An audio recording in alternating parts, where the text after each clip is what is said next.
السلام علیکم، نظر چوہان آپ کے ساتھ نیو جرسی امریکہ سے رابطے میں۔ کل میں نے جب پاکستان کا زمبابوے بننے کی مثال دی تو بہت سارے لوگ گھبرا گئے۔ کسی نے کہا نہیں جی نہیں، یہ تو موروکو بنے گا، سری لنکا بنے گا، فلان ٹمکان۔ انفیکٹ میں نے کیوں کہا تھا، دو چیزیں بہت وہاں مشترک ہے۔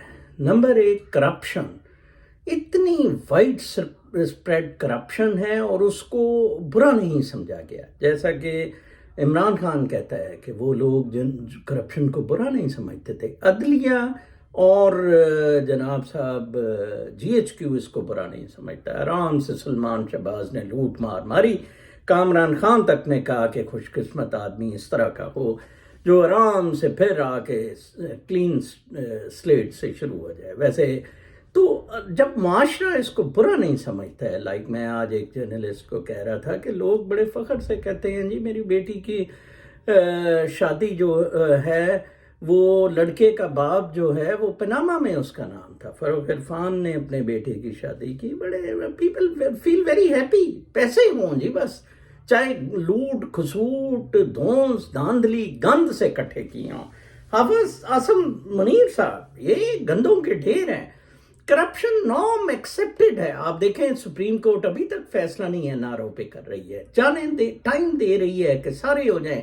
عاصم منیر کے ساتھ ڈیل ہے، میں نے جیسے امریکہ کا بتایا ہے، میں نے آج سے 4 مہینے پہلے بتایا تھا کہ امریکہ پاکستان کو ڈیفالٹ کروا رہا ہے، ٹھیک ہے جی، میرا وہ وی لاگ بھی آپ دیکھ سکتے ہیں، میں ادھر لنک لگا دوں گا اس کے نیچے، وہی ہوا جی۔ اب میں پھر آپ کو بتا دوں، امریکہ ایک ریسٹرکشن سینکشن لگانے لگا ہے پاکستان کے کریڈیٹرز پر۔ یہ فیٹف والا معاملہ نہیں ہے، یہ بالکل زمبابوے والا معاملہ ہے، جہاں کچھ بزنسز کے لیے ویٹو کر دیا جائے گا، کریڈٹ نہیں دیے جا سکیں گے۔ اب دیکھیں کتنے برے حالات ہیں۔ اب مطلب ایک ایٹمی طاقت والا ملک، اس کو تو فوج کی ضرورت ہی نہیں۔ اب ایٹم بم کو کیا کرنا ہے حافظ صاحب؟ ایٹم بم کو لے کے جھومیں ڈانس کریں، ٹھیک ہے۔ زمبابوے کا فرق تھوڑا سا پاپولیشن کم ہونے کا ہے، پاپولیشن ریشو ٹو لینڈ کم ہے، لائک 3.5 لاکھ اسکوائر کلومیٹر ہے اور 1.5 کروڑ کی آبادی ہے۔ پاکستان کے کیس میں آبادی اس سے ڈبل ہے، لیکن پاپولیشن جون سی ہے وہ 10 گنا زیادہ ہے تقریباً، مطلب یس تو 22 کروڑ ہے population, so that's too much you see. So اس حساب سے پاکستان کا جو معاملہ ہے وہ بہت ہی گمبھیر ہوتا جا رہا ہے، کہ مطلب جہاں ایک رولنگ ایلیٹ ہے، فوج کے توسط سے وہ اپنا قبضہ نہیں چھوڑنا چاہتی ہے، عدلیہ اور جوڈیشری میں اس کے دندے ہیں، سٹنگ ججز آف دا سپریم کورٹ پراپرٹیاں ان کی باہر ہیں، وہ اپنی اکاؤنٹیبلٹی کے لیے تیار نہیں ہیں، جرنیلوں کا بھی یہی حال ہے۔ آج سے کوئی 20 سال پہلے ایک شام میں نے نیب میں بہت افسردہ گزاری، جب ہمیں 2002 کے الیکشن کے بعد بالکل ہی فائلز کلوز کرنے کا کہا تھا، چودھریوں کے اور باقی NAB cases in fact defang کر دیا گیا تھا۔ تو میں نے تب بھی سوچ لیا تھا کہ یہ کنٹری اگر کرپشن کو یہ لوگ، کیونکہ مشرف جب آیا تھا اس کی ویلیڈیٹی وہ کرپشن کا پاسٹ کا کہتا تھا، اسحاق خان نے اگر اسمبلیاں ڈیزولو کی تھی تو وہ پاسٹ کا اسی کا کہتا ہوتا تھا، لیکن unfortunately all of a sudden ہی change stands for power, for personal power, money. تو یہ بڑا فیم، بلکہ مطلب مجھے آج وہی جرنلسٹ صاحب بتا رہے تھے کہ لوگ تقریبات میں شادیوں پہ ان کرپٹ لوگوں کو، نامی گرامی لوگوں کو پیسے دے کے بلاتے ہیں۔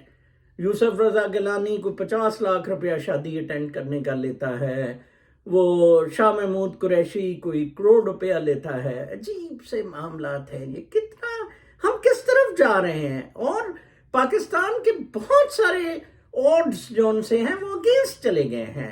گیس کے آپ کے پاس پیسے نہیں ہیں، وہ ایک سیکولر ڈیٹ بجلی کا بن رہا ہے، گیس کی لوڈ شیڈنگ، بجلی کی لوڈ شیڈنگ، کھانا پورا نہیں ہو رہا ہے، 22 کروڑ کتوں کی طرح آپس میں لڑیں گے مریں گے، فوج جو ان سے ہے وہ دندناتی پھرے گی، ہنسی خوشی، ٹھیک ہے نا۔ امریکہ will be very happy to cripple Pakistan's economy, جو اس کا منصوبہ تھا، کوئی پاکستان کے ٹکڑے شکڑے نہیں ہونے، let me tell you here, اسی طرح رہے گا۔ لیکن in dire straits worse than Zimbabwe. Zimbabwe کا اسی لیے پر کیپٹا انکم $2,000 $2,000 سے $3,000 تک ہے, $2,500 ہے, بیکاز آف لیس پاپولیشن. اور پاکستان کا پر کیپٹا انکم $1,500 پہ ہے. بس یہ چلتا رہے گا, بالکل زمبابوے کی طرح چلے گا. ٹھیک ہے جی. ایکسٹریم میسو کرپشن, کوئی تعلیم نہیں ہے, ایف اے میں کوئی اسٹوڈنٹ پاس ہی نہیں ہوا ایف ایس سی میں سندھ میں, پورے سندھ میں. کمال ہے جی ویسے. So it's all over for Pakistan. اتنے سارے بیریئرز کراس کرنے ہیں اگر پاکستان کو اب کھڑے ہونا ہے. It has fallen, it has totally collapse. آپ دیکھیں جناب صاحب کہ یہی آپ چیز دیکھ لیں کہ پاکستان میں اگر کوئی تبدیلی لانی ہے سوائے خمینی کے انقلاب کے, کوئی احتساب کر کے $500 ارب اگر یا $1,000 ارب اکٹھا نہیں کیا جا سکتا, کوئی 5,000 اشرافیہ کی گردنیں نہیں کاٹی جاتی, بالکل کچھ نہیں ہوگا. اور یہ ملک زمبابوے بنا رہے گا. عمران خان ایک کانسٹیٹیوشنل مینز سے آپریٹ کرنے کی کوشش کی. لوگ تو کیونکہ اتنا زیادہ کھڑے نہیں ہو سکے انقلاب کے اس پر, تو اب آپ دیکھیں پاکستان کدھر کھڑا ہے ٹوٹلی. وہ دیکھیں ایک سٹنگ سینیٹر پاکستان کا بلوچستان میں تاریخیں بھگتتا ہے, تو سندھ چیف منسٹر اپنا جہاز بھیجتے ہیں سندھ بلانے کے لیے, مقدمہ اٹینڈ کرنے کے لیے. واہ جی واہ. حافظ اعظم منیر صاحب, حافظ اعظم منیر کنجر, حرام زادہ, بدماش اور غنڈا ہے. باجوے کا 10,000 گنا باپ ہے, اور اس کو آئی ایس آئی چیف بڑا یہ سوٹ کرتا ہے. اگر آپ کر سکتے ہیں تو کچھ کر لیں. اب ویسے کچھ کرنے کا فائدہ نہیں ہے. It's all over for Pakistan. اپنا بہت خیال رکھیں. اللہ نے کے بعد.